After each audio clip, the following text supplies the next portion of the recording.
Hi, and welcome back to the Facebook Ad Kingdom podcast, hosted by Rats Pack Media. Here we tackle some of the biggest questions surrounding Facebook ads, e-com, business, entrepreneurship, products, and much more. We also don't swear, so it's kind of kosher. I'm your host, Morty Rapp, and with me is my co-host and my boss, Azrael Rats, founder of Rats Pack Media. I appreciate you waking me up today. This is how I do it. Today's topic is going to be called. Today's topic is titled, "Where are all the kings at?" What do I even mean, Israel? When you first hired me, I'll just say, when you first hired me, I asked you this question. I'm like, "What makes you so special?" But before we answer that, I want to take a trip down memory lane. You ready? I'm going to be asking very personal questions. I hope you're okay with that. You only live once. You only live once, and you only make one podcast in that life, and so this will be that moment. Hopefully, if you manage it right. If you manage it right, there is no dream. Theodore Herzl. Okay, so first, just before we even go back to history, kind of just tell me. I want to know why. Why do you do what you do? Of all the career choices you could have made in your life, because you're a brainiac, super smart guy. Why this? So I looked around, and it happened to be that I had been working in the nonprofit space, and I saw an opportunity that leveraging Facebook ads, email marketing, and a couple of other things could generate tons and tons of money for businesses, like an obscene amount of money. And when I started looking at what the different opportunities were, to me, the average business, I would say 80% of businesses could benefit from having Facebook ads and email marketing. Unfortunately, my copywriting skills are not the greatest. So I said, well, I definitely can't do email marketing, but I could definitely be doing Facebook ads. And it's a service that for almost every business, there is an opportunity to be generating a ton of money. So initially, I tried to do this within the job I was working at, and that became clear that that was not working. So I said, I'm going to do this on my own. I'm going to go and I'm going to find the businesses. I'm going to make them a ton of money. I've already proven that it worked using this for nonprofits, and just have to knock on their door. It's such a clear and obvious thing that it's going to work. So knock on their door and say, "Hey, you want some Facebook ads?" And they're like, "With the baby pictures and the cat memes." And then when the Instagram came out, with my lunch, where I post my lunch, what are you talking about? What are these ads things? But because I had this experience and I'd actually seen it work, and I actually saw how much money you could make and how many people you could reach, and the costs versus other platforms, which we can get into in detail, there was, and really even still isn't, a better opportunity on the internet and off the internet to reach your target demographic and get them to make a purchase. And What do you like about that, though? What do you love about that? I love seeing the small little business succeed, right? There's so many of these big giant businesses that are running the whole world. Some people think even more than it appears. And I'm not one of those people, but I still like it. And But then you one have day these you will be, though. one day. And then you have these little businesses that start out, some woman in her garage or in the back of her car, sewing little baby dresses, someone, making a shoe or a watch. And all of a sudden, they're like not just supporting themselves, but a whole team of people.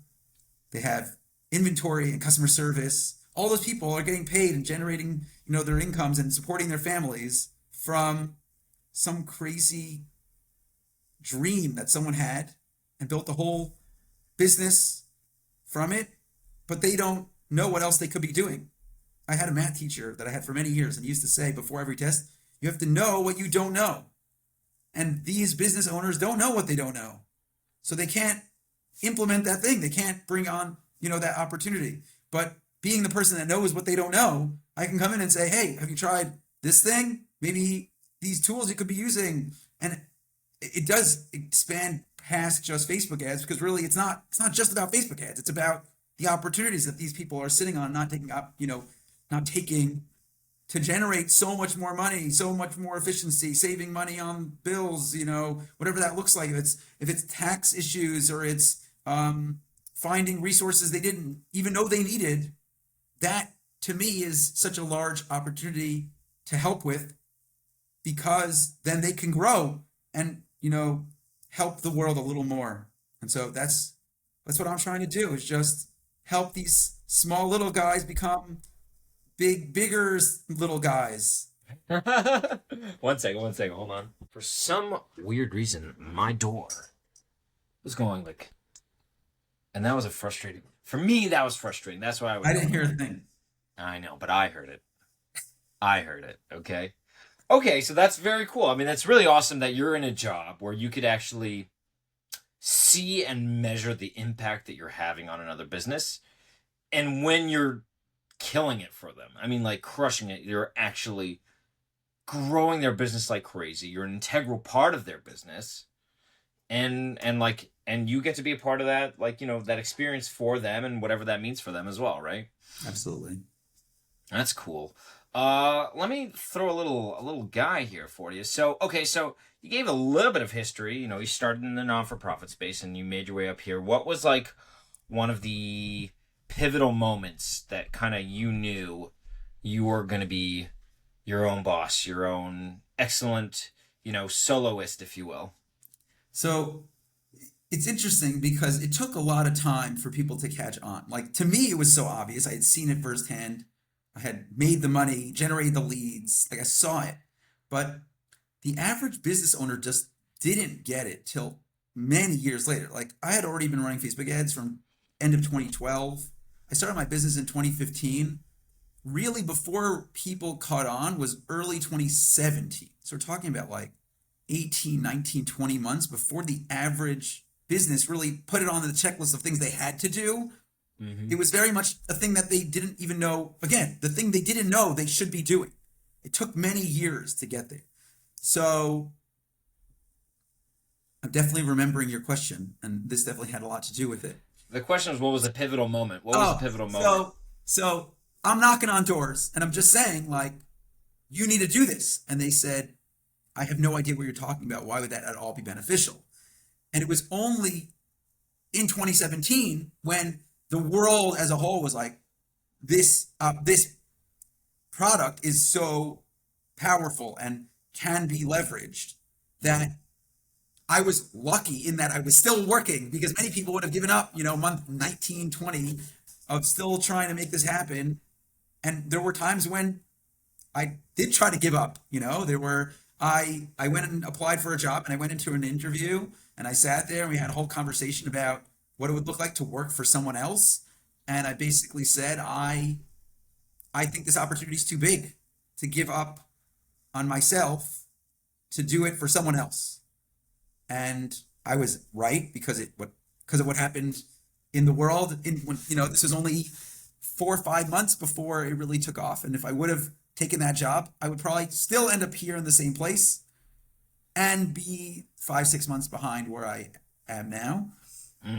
And the pivotal moment was when it went from everyone saying, no chance I'm going to be on Facebook and Instagram, to everyone saying, of course I'm going to be on Facebook and Instagram. And that shift happened pretty fast when it happened. Again, like 2017, 2018. Right. And now you can't even think about a business that doesn't do that. Like, it's weird to go to a page, like a business doesn't have Instagram and a Facebook page. Like, that's what we talked about last time, that there are somehow still businesses, but they are few and far between. Like, the number of them are very small, because it's so obvious. How could you not be doing it?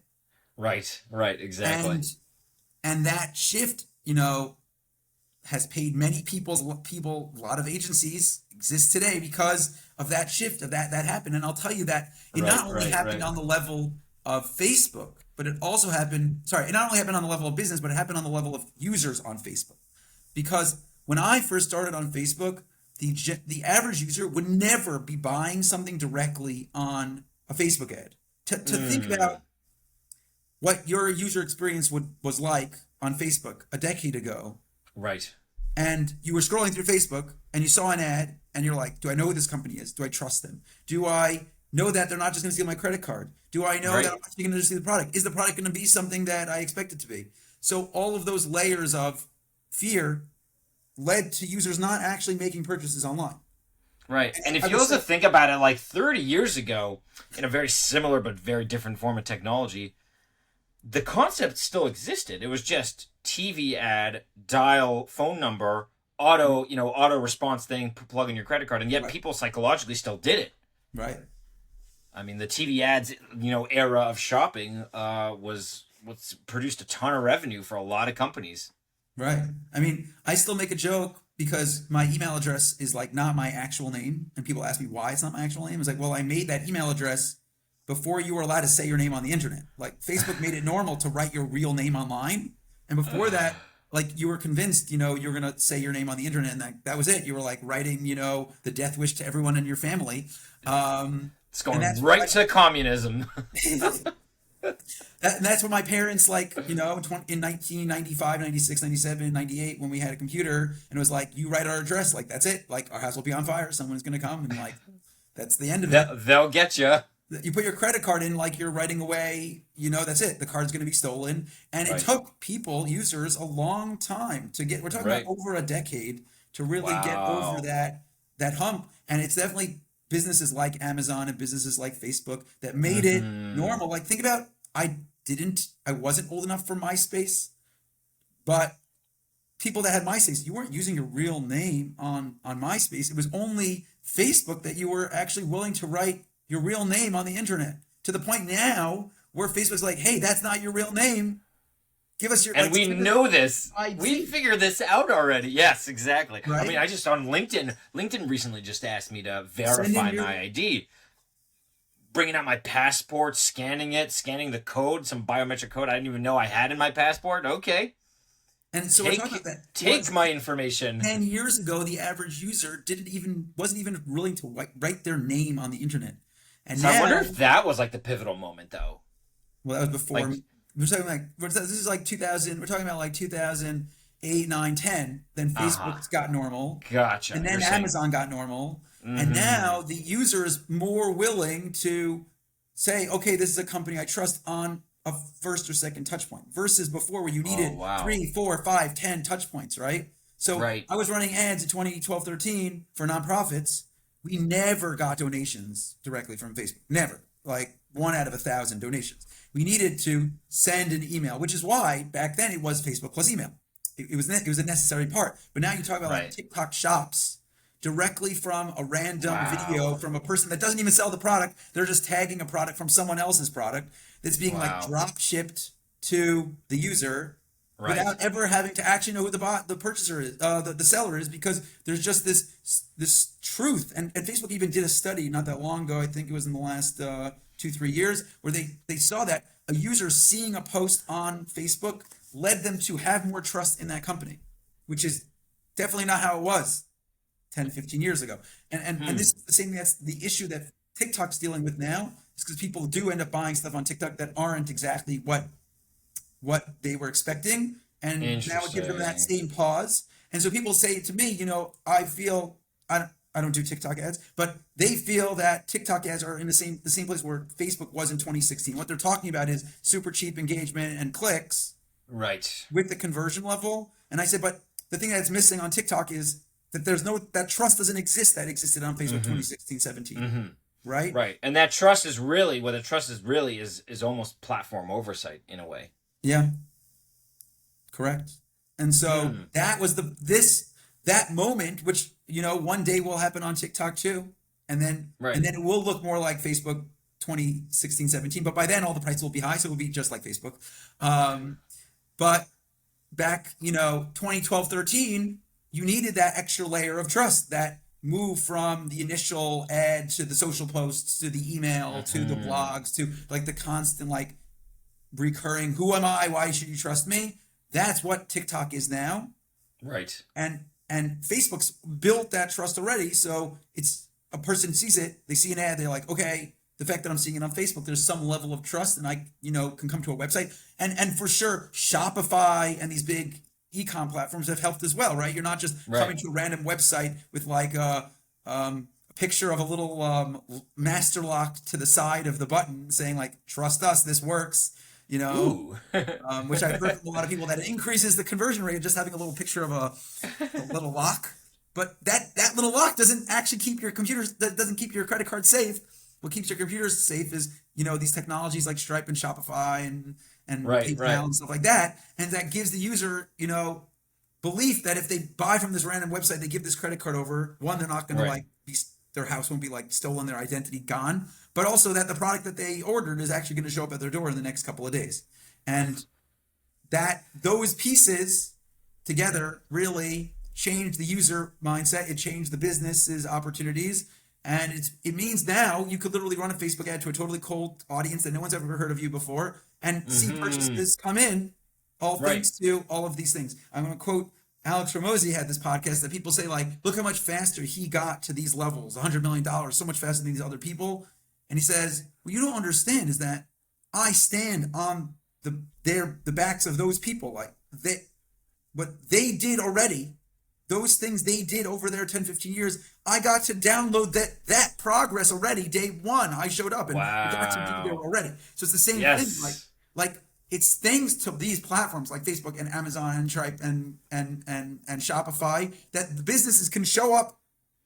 I don't want to Day say one. I don't want to say day Day one, three. day 2.5. No, I don't want to say day one because there is this process of like Right. a brand new product that no one knows that is very much Sure. There's part a of like lot that goes into that, of part of it course. too.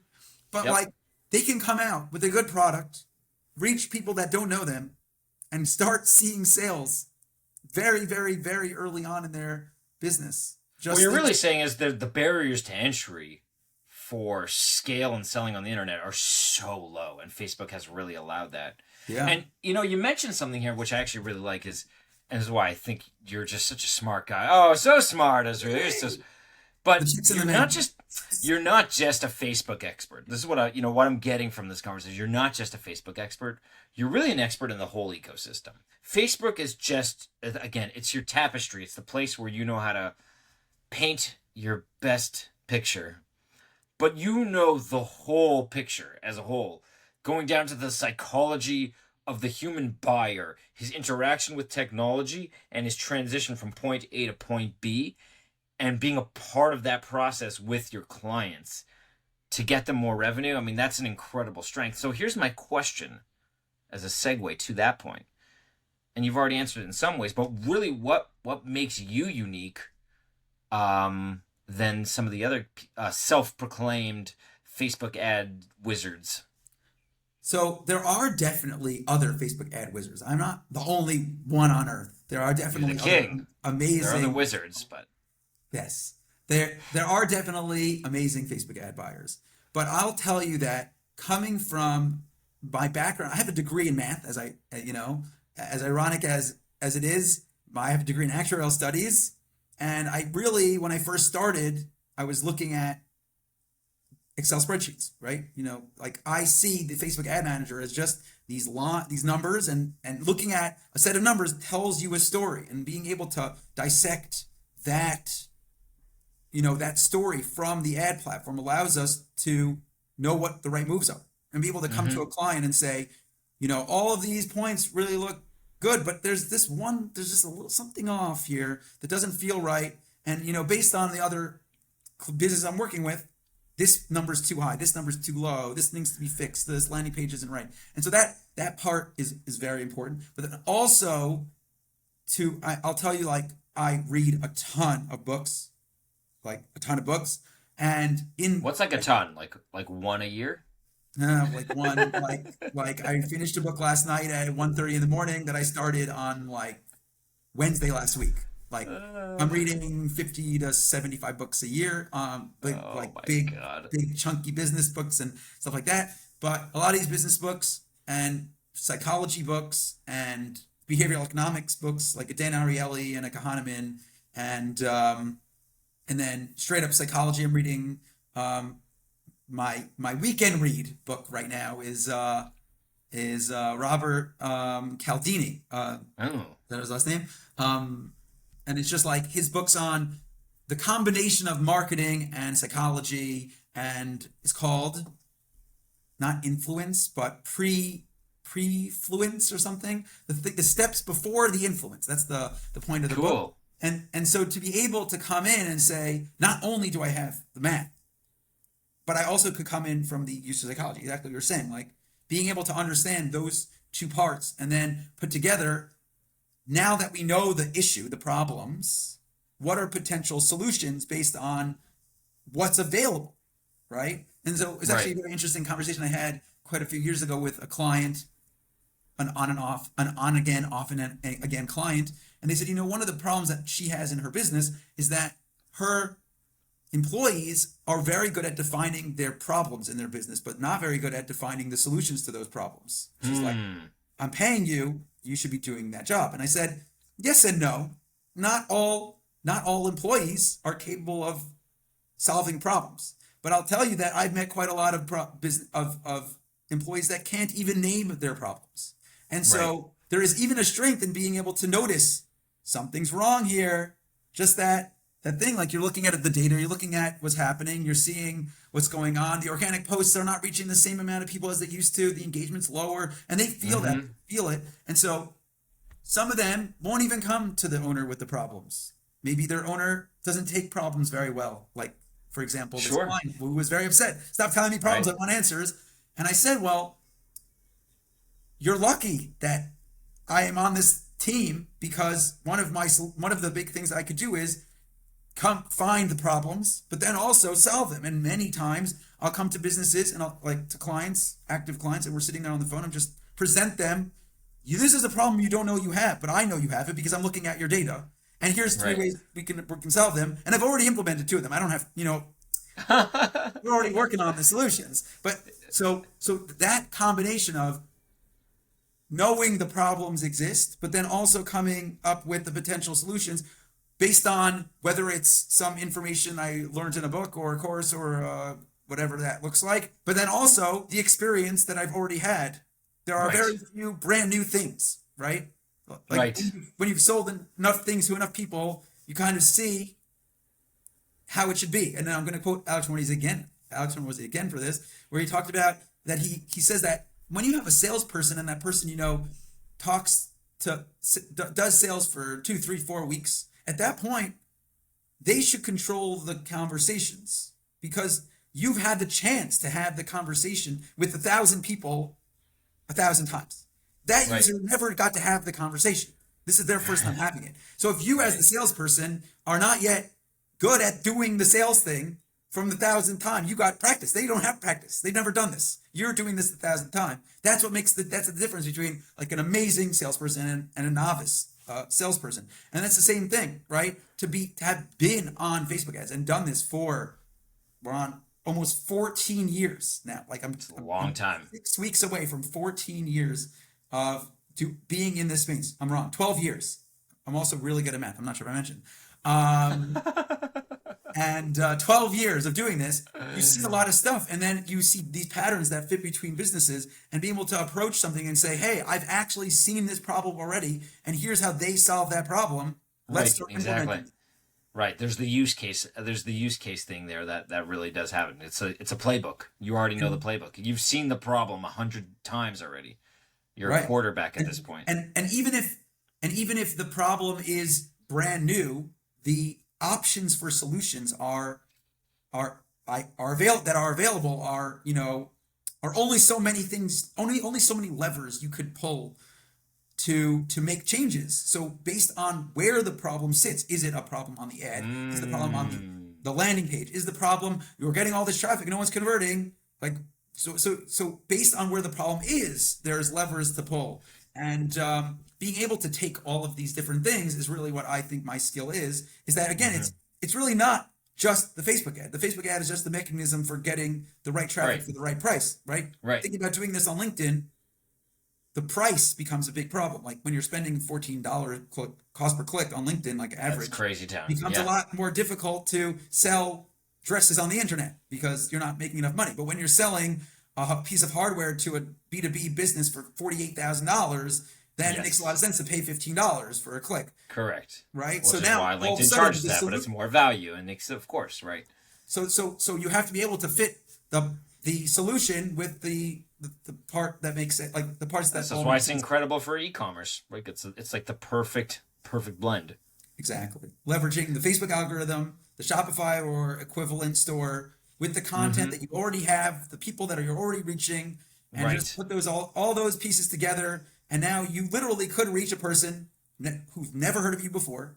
The trust on the platform exists already, and just getting the right piece of content in front of them can drive you lots of sales. It almost sounds like for a lot of business, it's kind of like a puzzle. They have all the pieces there. You're not coming and saying, "Well, oh, you're missing a certain piece." No, they have it all. It's just they have to rearrange it in the right way, and they're not doing so. They're not leveraging it in the right way, or they're not doing it efficiently enough, or they just don't know how to do puzzles. I don't know. Well, sometimes they have the puzzle piece, but they don't even know they could use that puzzle piece. Like I've Mm, met a lot of businesses that they'll come to me and say like, "I want to run Facebook ads. How many pieces of content do you need right now?" And I'm saying, "You've been posting on social media for the last 5 years. You probably made the content, right? Like you don't necessarily need something new, but you're literally holding the pieces on the table, and you don't even know that it could be leveraged because you're unaware that you could use organic posts, or you've heard people talk boost posts, which was a big conversation back in 2016-17 about if you should use boost posts or not. And the question of if you should use the boost post button now or not, depends on your goal. Most likely not, in my opinion, that's not the point. The point is, can I leverage the organic piece of content that exists right. already online? And so Exactly. that can be done with or without actually clicking that big blue boost post button Mm, is irrelevant to if you could use that piece of content. But what happened was people kept hearing, "Stop boosting your post," and that to them meant, "Don't use my organic content." So just a matter of, especially with e-commerce brands that are spending right. so much time and working on creative and posting all the time and getting engagement, that they're likely sitting on a gold mine of existing ad content they don't even know that they could be using. So it's not It's just, fantastic. It sounds so easy almost. it's almost so easy.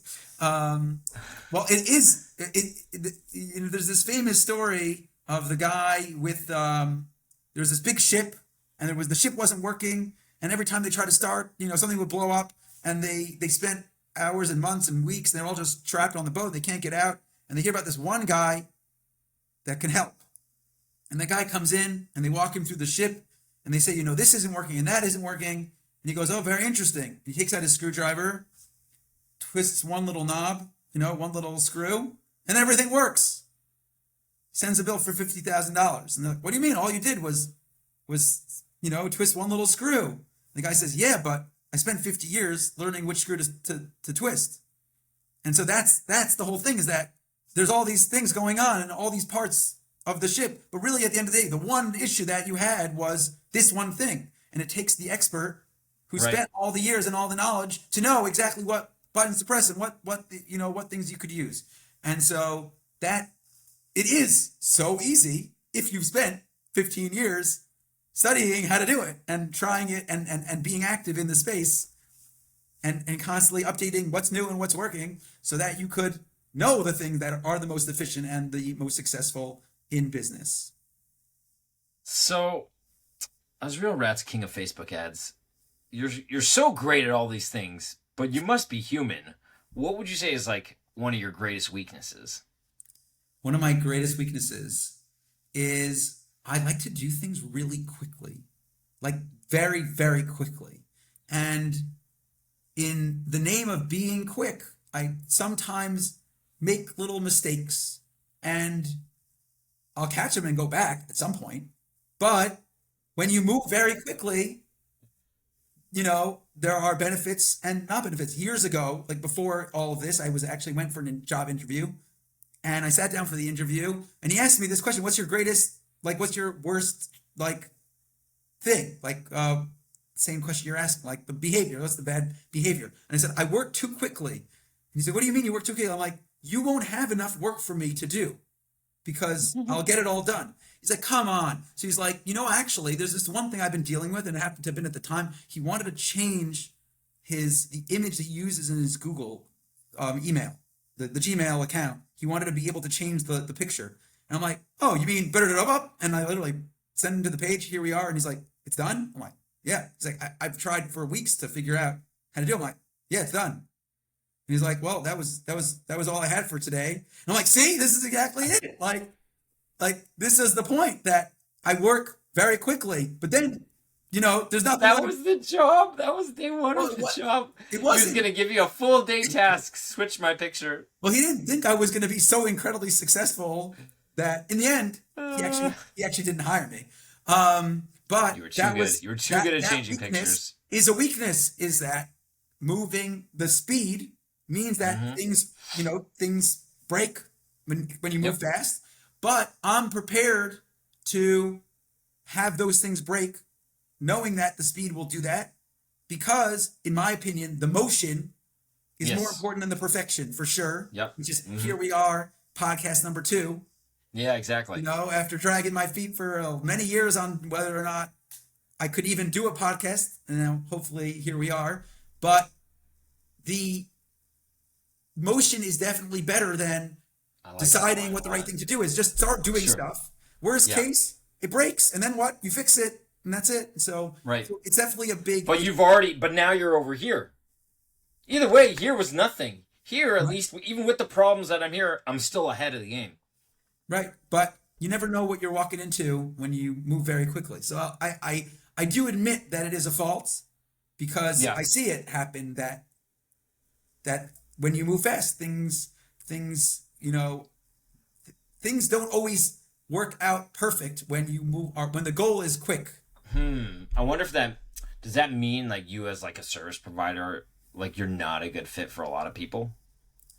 I'm definitely not a good fit for a lot of people. That's for sure. There are brands that don't make businesses, right? Yeah, that doesn't make sense for. And I actually spend most of my sales calls telling businesses about why they shouldn't work with me. That is the far majority of the potential client calls, and that's not always because of the way that I work, but it's actually the skills that I have specifically are different than other skills. Just as an example, I've done a couple of Facebook ads for real estate agents, a handful here or there, nothing crazy. But I have friends who they commit their entire livelihood to running Facebook ads for real estate agents, right? So they're obviously significantly better than me at that skill, because they've spent 8, 9, 10 years being amazingly good at Facebook ads for real estate agents. So someone will come to me like, hey, I want to sell this house. And I'm like, listen, I'd love to take your money, but this person's probably cheaper and more experienced, specifically in this niche. Right. And that happens a lot. That happens very often, that whatever the niche is, dentist. I met this guy in 2018 that has his agency specifically running ads for dentists. He literally tomorrow can have all the ads needed for 100 dentists right now. Like, literally, it's all set up. He knows exactly what I'm talking about. When you become the expert in a space, you know exactly what ads to run, who to target, what keywords are important, what the landing page should look like, what the offer should be. You've done this 100 times. When something doesn't work, you know exactly what to fix. And so he became an expert specifically in dentists. And so that happens a lot, where I meet someone, I'm just like, this is not the perfect opportunity for us. Maybe down the line, there'll be a better opportunity for us. Right. And I push a lot of potential customers away because I think that there's a better fit. And and that does happen. So where do you bring the most value? What industries do you bring the most value to, if you would say? So for sure, e-commerce, especially fashion brands, there's a lot of opportunity there. And there's the things that I've seen now after running, hundreds of millions of dollars at this point, like over $250 million in sales. And I've seen a lot of ads, and I've seen a lot of data, and I've seen a lot of users, and I've seen a lot of ad managers. The amount of ad managers I have, I could run an army of all the ad managers, the ad accounts that I have access to. And I could come in and very quickly see what's not happening. Even sometimes before I get into the ad manager, just being able to see what ads they're running, to see a fashion account that when they post organically, the posts are engaging and interesting and fun and it works. But then all of a sudden you come and see their ads and they're all this super generic not Right. great looking piece of content. You're like, something, it's the same thing. Something just doesn't feel right here. And I don't even have any data to show it, but just I've seen this so many times that I know this is not how it should be. And Right. so that is definitely the space, you know, e-com brands that already know what they're doing organically. They already have a following. They're already creating content. They already sell organically through social. A lot of businesses come to me and they're like, "Oh, I sell a lot, affiliate. So you don't have any content. You don't have any. They don't have their own Right. followers. I've already figured out that side Mm. and get sales organically and know what it looks like to do the manufacturing. That's definitely not a strength I have. You know, the manufacturing, the inventory, stuff like that. There's a reason I'm Right. not packing boxes. Um, to be able to come in and say all of these things are already in order, and now we could leverage the platforms, Facebook and Right. Right. Instagram, to get in front of more and more people just like your people for the lowest price possible. Because for quality wise, there really isn't. Even TikTok, which can get you clicks for cheaper, the quality is for sure not. Their conversion rates are much less on average. Mm-hmm. So be Mm-hmm. able to come in and say, you have all the pieces, exactly as you said, you have all the pieces. Let me come in and arrange them accordingly, to build a beautiful picture and get lots and lots of sales and more users and repeat purchasers and new people in the door and Right. selling new products and reselling bestsellers and upselling and creating bundles, whatever that looks like. Just seen a lot of it, and that is what I have done for a very long time. That's a great place to be, my friend. And then it really ties it down, and we'll have this one last question here to sum up the podcast. And I said the title of this podcast is "Where Are All the Kings At?" And I asked you this on day one when you decided to bring me on. Like, I don't get it. Meaning, it sounds like you are. It's not sounds. You are an expert, and we know there are a ton of Facebook ad experts. So where are all they? Meaning, I'm on the sales side of things. I'm speaking to these potential clients directly, and they're like, everyone says they're a wizard. Everyone says they're the king of Facebook ads. I don't know if anyone actually does use that title. It would be cool to find out. So There is so one where are other all the person he kings actually at? approached me. He actually asked me if it was okay to use it on stage for one day a couple of years ago. So there are other people that do call themselves that on occasion. So that's the question. So what's the answer to that question? Where are all these amazing experts at? Again, a lot of people say they can be experts. What happens? Where are all these super awesome, amazing Facebook ad optimization experts around the earth? So I've because I've been around the block for a while, I've seen quite a lot of very successful Facebook advertisers.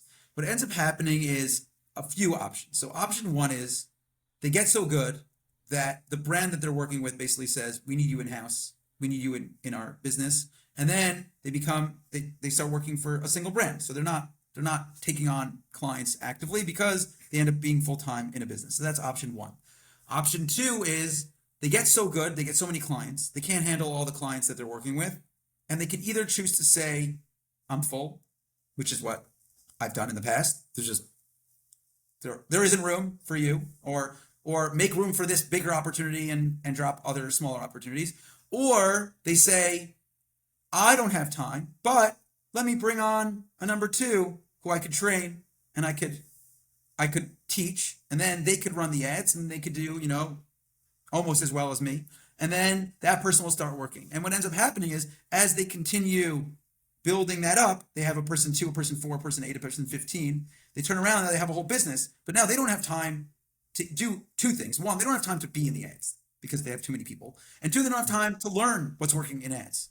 So Right. they end up becoming a manager or a CEO or something, and then they hire a person to do it, and then that person gets so full and becomes good, and they become the manager, and then they have people underneath them, and then they become the manager, and then so what ends up happening is you have like a whole like construction of people that used to do it and used to know how to do it and used to be good at it. They got good. They were managing millions of dollars every single month, and then they don't have the time to do that anymore. So then they get removed one level away from the ads. This Right. new Right. person's in Exactly. there, and then after you fast forward 3, 4, 5 years, you end up with a team of 100 people. The big guy on top or woman on top hasn't touched an ad in 5, 6, 7 years. The number two Yeesh. guy who maybe was training at some point really hasn't run ads in a long time either. And so now they have a person underneath them that's training, who knows how good they are. And by the So it's time like you're done agency growth at the expense of expertise. of almost. expertise, and listen, like you can't say like what a terrible decision, because look at these agencies now, right? Like the biggest ad Yeah. agencies in the world have tens of thousands of employees, and Right. the person that's really good at ads doesn't stay in ads for so long, because they become the manager, they become the teacher, they become, and so it's very hard to be the manager and keep your hand on the pulse of what's working most efficiently. But what you end up getting really most of the time, not always, but most of the time with an ad agency, is you end up with, you know, a person that doesn't have 5, 10 years experience. And I would rather today, can't promise that it's going to look like this in 5, 10 years from now, but I today would rather have 5, 7, 10 clients, have them do amazingly well, scaling every single year with me for a long time, then 20, 30, 40 clients. That means I can't be the one there actively in the ad accounts. And that really is a big difference between me and a lot of friends of mine that chose to build these agencies. There are some agencies that do still have that person that's active, like a boutique agency where they have one person that does Google, one person that does creative, one person that does Facebook, one person that does TikTok. And so that they still do exist, and there are people that are really phenomenal in Facebook. I know them very well. Then there's another potential opportunity, which I've met as well, which is they become really good and they see that many parts of Facebook ads can be systematized, which is for sure true. Like even the ad manager itself is a system that all ad buyers are using. The SaaS of the Facebook ad manager is a SaaS. There is, at the end of the day, no real support from Facebook, right? It's technically a SaaS, software as a service. So site as a SaaS is site as a service. So what they end up doing is they see a potential opportunity to be that piece of software that can be, I wouldn't say like automated, but like a process where they can build some layer between Facebook and the average consumer. So there are tools that exist today. There was a guy who did Facebook ads. He built his agency up. He got all these clients, and he said, like, I wonder if there's a reporting tool that exists. And they look around, they go, wow, there really isn't any good reporting tool. Let me build a reporting tool. And now all of a sudden, all these other agencies want the reporting tool. So now he's full-time working on the reporting tool. Now he doesn't have time to run his agency anymore. So he starts a reporting tool. What if I had a tool that like created, you know, one of the really annoying things on Facebook is creating lots of different audiences and being on top of actually like editing these audiences all the time. Oh, wow. And so imagine if there was a tool. Guess what? There's a tool, right? So like there's tools like Interest Explorer, where there's this guy who used to be a Facebook ad buyer, and he builds these little tools, charges not that much money, $100 for Interest Explorer. And now it's a tool to search the same way you'd search Google Keyword Planner, search the Facebook interests. That's the same tool. So it's these, what happens is they get so much experience. They say like, is there one part that everyone needs? And then can I build that one thing? And now if I could work. So they leave the space. And they leave the space. And that's what happens. And now, again, wow, it's an opportunity. I'm sure they're making more money now than they were as a Facebook ad buyer with a team of 1,000, building software, but they're not a Facebook ad manager. Right? That's it. They're not. They're a CEO. They're the CMO. So that's what happened, is that unless you actively chose to stay finger on the pulse, actively working with clients, not handing off the big work to the juniors or a VA or something like that, you've lost the ability to know what's actively working every single day. And so there are very few people that still do this work every day. And that's what I'm still in it, still in the weeds. So if you're a business that wants someone that's in the weeds, now's the time, because everyone else is building teams, and I'm still here working with the loving my spreadsheets. Loving the spreadsheets. So that's it. It's just like the kings chose to take their crowns off and go build something else, whether that was an e-com brand or a SaaS company or an agency. And it means that they don't have the time to commit to be there every day inside the ads manager, seeing what's wrong and what could be tweaked and new opportunities. Like even I've seen a lot of these businesses that will build like a better version of ad manager. And trust me, like Facebook needs a lot of work. They definitely could use a better version. But I feel that even though you're gaining some, ease of use on the platform by going to these Right. places. You lose Right. out on being able to see these changes that Facebook makes all the time. Facebook will have a little pop up here, something new, something to try. It wasn't so long ago CBO, which when we go into those, podcasts that go deep into these very specific things, campaign budget optimization is a new thing. It's only 2-3 years old.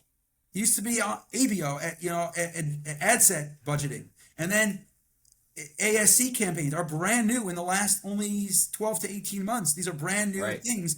And it takes very long for one of these softwares to build a layer that fits well with the construction of what is new for Facebook, the new API information, Right. whatever that is. And so if you're not actively in the ad manager seeing these little push notifications or pop-ups or something, you lose out on whatever these things are that are happening. So while there are many great, amazing tools, if you're not spending the time in there to come in and see what's new and check new, what new lines can I look at, even to be able to split up your attribution between 1 day, 7 day clicks, 1 day engaged, like all these little buttons that you just don't know exist because you're not even in it. Right. That's what you're missing out on by both by using these tools and by you not being the active ad manager because you've hired someone else to do it. And so That's yep, that's it. I mean, you're the technical guy and you're also the experienced guy, and you haven't taken off either of those crowns, which makes you uniquely positioned to claim the crown. yeah. All right. Okay, ladies and gentlemen, I hope you enjoyed podcast number 2. We got through a lot today. There's going to be more of these. So, as we say at Rats Pack Media, get 'em. Go get 'em. You win it. We need a slogan. We need a slogan. Have it your way. Rats Pack Media. Break me off a piece of that Rats Pack Media. We'll get there eventually. We say those things all the time. We'll get there. We'll get there. God bless, man. All right. Thank you so much. And until next time, everyone, thank you for joining. Like and subscribe. Click here and all that. We'll see you next time. Bye.